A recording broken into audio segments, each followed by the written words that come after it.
مجھے اور آپ کو نماز فجر با جماعت ادا کرنے سے نوازا گیا۔ اللہ کریم ہم سب کی حاضری کو درجہ قبولیت عطا فرمائے۔ آج کا مسئلہ ہے، سردیوں میں جب بندہ موزے پہن لے تو اس کے لیے شرعی حکم کیا ہے؟ حضرت مغیرہ بن شعبہ رضی اللہ تعالی عنہ روایت کرتے ہیں کہ میں نبی کریم صلی اللہ علیہ وسلم کے ساتھ تھا۔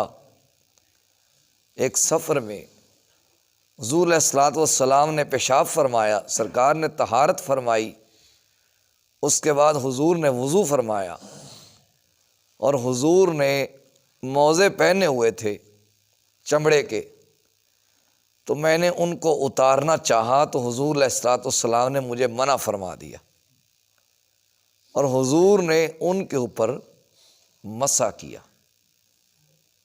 اب موزوں پر مسح کرنے کا طریقہ کار کیا ہے اور موزے کتنے ہونے چاہیے؟ موزے ٹخنوں سے اوپر ہونے چاہیے، یعنی اتنے سے ہونے چاہیے کہ وہ ٹخنوں سے اوپر چلے جائیں، اور اگر موزہ زیادہ پھٹا ہوا ہے 3 انگلیوں سے زیادہ تو اس پر مسح جائز نہیں ہے۔ اب موزے پر جو مسح کا طریقہ کار ہے وہ یہ ہے کہ ہاتھ کو اچھی طرح پانی سے بھگوئیں اور ایسے لے آئیں اوپر کی طرف، ایسے یہاں تک، پھر سائیڈ سے، پھر اس سائیڈ سے، نیچے سے مسح کرنے کی کوئی ضرورت نہیں۔ یہ موزوں پر مسح کرنے کا طریقہ کار ہے۔ اب جو موزوں کے مسح کی مدت ہے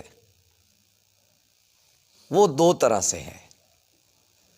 جو بندہ مقیم ہے، یعنی 140 ایل میں رہتا ہے تو اس نے اگلے دن تک 140 ایل میں ہی رہنا ہے، تو اس کے لیے الگ مدت ہے۔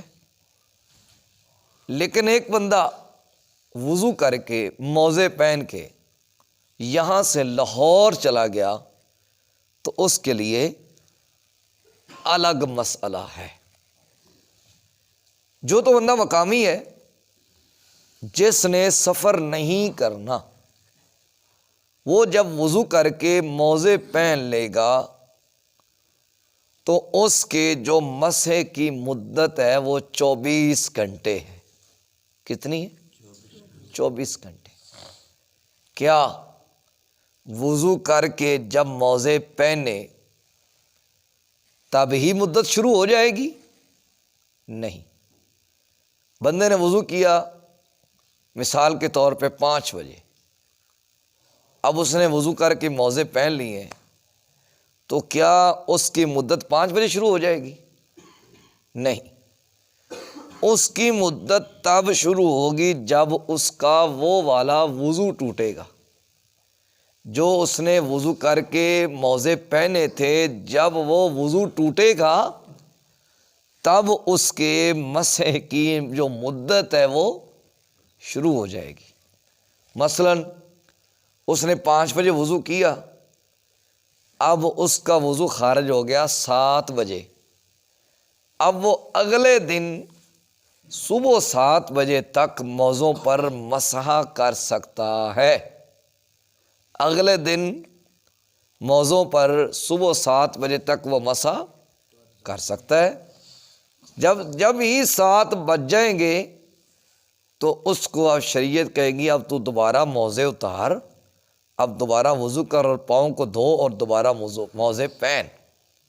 لیکن اتنا کرتا کوئی نہیں ہے۔ ظاہر ہے رات کو جب سونا ہے تو بستر میں پہن کے تو نہیں نا سو جانا، وہ گرم ہوتے ہیں، لیکن یہ کہ مسئلہ تو پھر مسئلہ ہی ہوتا ہے۔ تو جو بندہ یہاں سے موزے پہن کے لاہور جانے کا ارادہ رکھتا ہے، اس نے موزے پہن لیے، جمعرات کو فجر کی نماز پڑھی، لاہور کے لیے چل نکلا۔ اب اس نے وہاں پہ 2-4 دن رہنا ہے۔ اب اس کے موزوں کی مسح کی مدت کیا ہے؟ مثال کے طور پہ اس نے 5 بجے وضو کیا اور وہ یہاں سے چل نکلا، اس کا 8 بجے وضو خارج ہو گیا، وہ رستے میں تھا۔ اب کیا ہوگا اس کے لیے؟ جمعرات کا دن تو 24 گھنٹے پہلوں میں آ جائے گا، جمعہ 8 بجے، ہفتہ 8 بجے نہیں، اتوار کو 8 بجے اس کے موزوں کی جو مسح کی مدت ہے وہ ختم ہوگی، یعنی 3 دن اور 3 راتیں، یعنی 72 گھنٹے۔ کتنے گھنٹے؟ 72 گھنٹے۔ یہ مسافر کے لیے مسح کی مدت ہے، یعنی جب بھی وہ وضو کرے گا اس کو نئے سرے سے پاؤں دھونے کی کوئی ضرورت نہیں ہے، بس موزوں پر مسح کر لے گا۔ یہ اس کے لیے کتنی مدت ہے مسافر کے لیے؟ اور مقیم کے لیے کتنی ہے؟ مقیم کے لیے 72 گھنٹے ہے نا؟ ہاں، مقیم کے لیے 24 گھنٹے اور مسافر کے لیے 24 گھنٹے ہے، 72 گھنٹے۔ یہ آپ کو سمجھانے کے لیے، کبھی کبھی میں نے آپ کو اس طرح بھی کر لینا ہے کہ آپ کی توجہ بھی ہوتی ہے یا نہیں ہوتی۔ مسافر کے لیے مدت 24 گھنٹے، 72 گھنٹے، اور مقیم کے لیے مدت 72 گھنٹے، 24 گھنٹے۔ ہاں، اس طرح آپ کی توجہ رہے گی تو پھر آپ کو جو مسئلہ ہے وہ سمجھ آتا چلا جائے گا۔ جرابوں کے اوپر مسح جائز نہیں ہے، جرابوں کے اوپر مسح جائز نہیں ہے۔ یا تو اتنی موٹی جرابیں ہوں یا بندے نے 2-4 جوڑے پہنے ہوئے ہوں کہ ان کے اندر سے پانی جا ہی نہیں سکتا، تب کوئی صورتحال نکلتی ہے۔ مطلقاً جرابوں پر مسح جائز نہیں ہے۔ جو حضرات کہتے ہیں کہ جناب جرابوں پر مسح ہے، حدیث پاک میں لفظ جرابین ہے، حدیث پاک میں لفظ جرابین ہے، اور وہ ترمذی شریف کی حدیث پاک ہے۔ اس جو جرابین ہے اس سے مطلب ہے چمڑے کی جرابیں، اس سے مطلب کیا ہے؟ کیونکہ حدیث بیان ہوئی ہے حضور کے دور میں، حدیث بیان ہوئی ہے حضور کے دور میں، تو تب اس طرح کی جرابیں ہوتی ہی نہیں تھیں، تب اس طرح کی جرابیں ہوتی نہیں تھیں۔ جب اس طرح کی جرابیں نہیں ہوتی تھیں تو آج لفظ جرابین کو لے کے جرابوں پر مسح تو جائز کر لیا، یہ بدعت نہیں ہے، یہ بدعت نہیں ہے۔ بدعت کی ہم نے رٹ لگائی ہوئی ہے، بدعت کا معنی پڑھتے کوئی نہیں، بدعت کی تعریف کرتے کوئی نہیں، بدعت کے بارے میں لوگوں کو بتاتے ہیں نہیں، بس جو ہی لفظ مطلقاً بدعت آیا یہ تو حرام ہے، یہ تو بدعتی بندہ جہنمی ہوتا ہے۔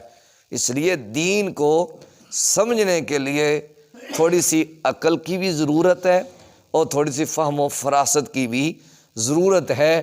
اللہ ہمیں دین کی سمجھ اور بوجھ عطا فرمائے۔ صلی اللہ تعالی علی حبیبہ الاعلی سید الانبیاء محمد وعلی آلہ واصحابہ اجمعین برحمتک یا ارحم الراحمین۔